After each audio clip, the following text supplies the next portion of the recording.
इंसान को कभी कष्ट नहीं होता है दोस्तों। जब इंसान को दुख दर्द तब पहुंचता है जब इंसान खुद से ज्यादा दूसरे पर विश्वास करने लगता है। तब उस इंसान का वह विश्वास टूटता है तो इंसान बड़ा परेशान हो जाता है।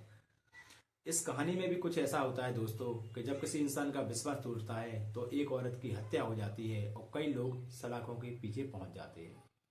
नमस्कार, जय हिंद दोस्तों। कैसे हैं आप सभी लोग? आशा करता हूँ आप सभी लोग अच्छे होंगे। एक बार फिर स्वागत है कहानी आपकी मेरे इस यूट्यूब चैनल में। दोस्तों, आज की जो सच्ची घटना है वह है हिंदुस्तान के महाराष्ट्र प्रदेश की। महाराष्ट्र प्रदेश के पास में एक जगह पड़ती है पुणे, और पुणे का एक थाना लगता है चंदन नगर। चंदन नगर इलाके में एक 20 इमारता मंजिल में सुबह सुबह के टाइम एक गोली चलने की आवाज आती है।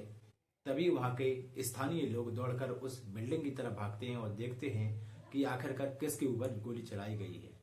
तभी वहां देखा जाता है कि एक 32 साल की औरत खून से लथपथ पड़ी हुई है, जिसकी घटना स्थल पर ही मौत हो जाती है। दोस्तों, उसमें से कुछ सज्जन व्यक्ति नजदीकी पुलिस स्टेशन में कॉल करते हैं और पुलिस को पूरी सूचना देते हैं कि यहाँ पर ऐसी ऐसी हत्या हुई है।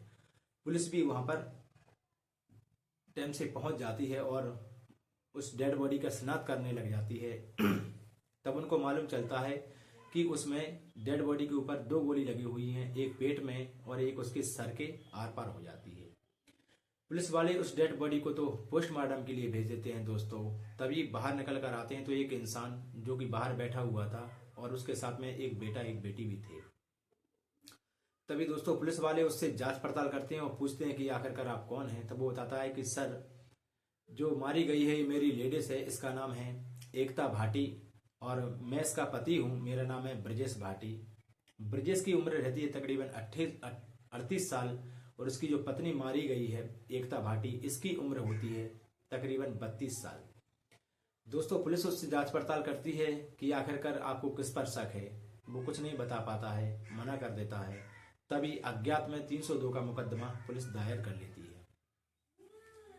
पुलिस अपनी छानबीन को स्टार्ट करती है। पुलिस को कुछ मालूम नहीं चलता है। तभी एक गुप्तचर से मालूम चलता है कि जो हत्यारे हैं वह पुणे के स्टेशन से संपर्क क्रांति ट्रेन में बैठकर दिल्ली के लिए रवानगी करना चाहते हैं। दोस्तों, पुलिस वाले जैसे ही उस ट्रेन संपर्क क्रांति ट्रेन को घेरा बनाकर घेर लेते हैं और उन दोनों अपराधियों को पकड़ने की कोशिश करते हैं। उनमें से वो पकड़े भी जाते हैं। तभी उससे आईडी कार्ड पूछा जाता है दोस्तों। तो उनमें से जो एक अपराधी रहता है वह अपने वहां से जेब में से आईडी कार्ड की जगह एक तमंचा निकालता है और फायरिंग कर देता है, जिसमें से 2 गोली वहीं के इंस्पेक्टर के ऊपर लगती हैं, जो कि गंभीर रूप से घायल होकर नीचे गिर जाते हैं। और नजदीकी पास में खड़ा हुआ एक रेलवे स्टेशन पर व्यक्ति रहता है, उसमें एक गोली लग जाती है सर पर, जिसकी मौके वारदात पर उसकी मौत हो जाती है। दोस्तों, जैसे ही पुलिस वाले उनको अरेस्ट कर लेते हैं अपनी शक्ति दिखाते हुए, इसके बाद में उनको थाने ले जाया जाता है। थाने ले जाने के बाद उनसे जांच पड़ताल की जाती है, पूछताछ की जाती है। तब दोस्तों वो बताते हैं कि हाँ सर, हमने ये हत्या की है, हमने ही इस काम को अंजाम दिया है। वो यानी कि अपना पूरा कबूलनामा पेश कर लेते हैं। दोस्तों, इसी के साथ पुलिस वाले जब उनसे पूछते हैं तो वो घटनाक्रम को अपना बताने लगता है। दरअसल घटनाक्रम दोस्तों यहाँ से स्टार्ट होता है कि सन 2014 में ब्रजेश भाटी और एकता भाटी दोनों दिल्ली के रहने वाले थे, दिल्ली में रहते थे। तभी ब्रजेश के पास छोटा मोटा काम था, एक कंपनी में काम करता था। वहां की रहने वाली एक संध्या नाम की लेडीज जो कि उद्योगपति थी, तो ब्रजेश उसके पास काम के लिए पहुंचता है तो ब्रजेश पसंद आ जाता है उसको। तो ब्रजेश को वो अपने पास रख लेती है और अच्छा खासा पैसा भी देने लगती है। यानी कि ब्रजेश 2-3 साल उसके साथ रिलेशनशिप में रहा, दिखने में सुंदर था, तो वो शारीरिक संबंध भी बनाने लगी उसके साथ में, वो अच्छा खासा पैसा भी देने लगी। ब्रजेश काफी पैसा खींच चुका था उसके पास से और आखिरी में वो 15 और 20 लाख रुपए की उसको गाड़ी भी गिफ्ट कर देती है। दोस्तों, ब्रजेश जैसे ही वो गाड़ी पाता है तो कुछ पैसे लेकर और गाड़ी को वहां पर बेचकर और पैसे लेकर वो महाराष्ट्र पुणे में सेटल हो जाता है 2014 में। 2014 में जैसे ही महाराष्ट्र पहुंच जाता है तो संध्या धर उसकी जांच पड़ताल करती है, पूछताछ करती है, तो ब्रजेश का नंबर भी स्विच ऑफ जाता है। संध्या धर परेशान हो जाती है कि आखिरकार ब्रजेश ने मुझे चीटिंग की। वो उसकी जांच पड़ताल में बाकायदा अपना कार्यक्रम स्टार्ट रखती है। दोस्तों, समय व्यतीत होता है 2-3 साल का, तो समय पहुंच जाता है 2017 में, 2017 में जैसे ही संध्या को मालूम चलता है तो संध्या उसके घर पर पहुंचती है ब्रजेश के घर पर। वो देखती है कि इसकी बीवी है और 2 बच्चे हैं। वह कहती है कि मुझे तुमसे शादी तो नहीं करना है, पर मेरे जो पैसे हैं वो मुझे लौटा दो। तो ब्रजेश तो कुछ नहीं कह पाता है। इसी के साथ में दोस्तों उसकी एकता नाम की जो पत्नी रहती है वह उसके आती है और संध्या नाम की लेडीज में धक्के मारकर उसको घर से बाहर निकाल देती है। दोस्तों वो समय रोती हुई वहां से निकल जाती है और वो बदला लेने की आग में जल चुकी थी इसी समय से। दोस्तों जैसे ही वो दिल्ली पहुंचती है और अपनी बदले की आग में जल रही थी, तभी उसका संपर्क 2 इंसानों से रहता है जिनका नाम रहता है शिवा रावत और उसके पिता का नाम रहता है मुकेश रावत।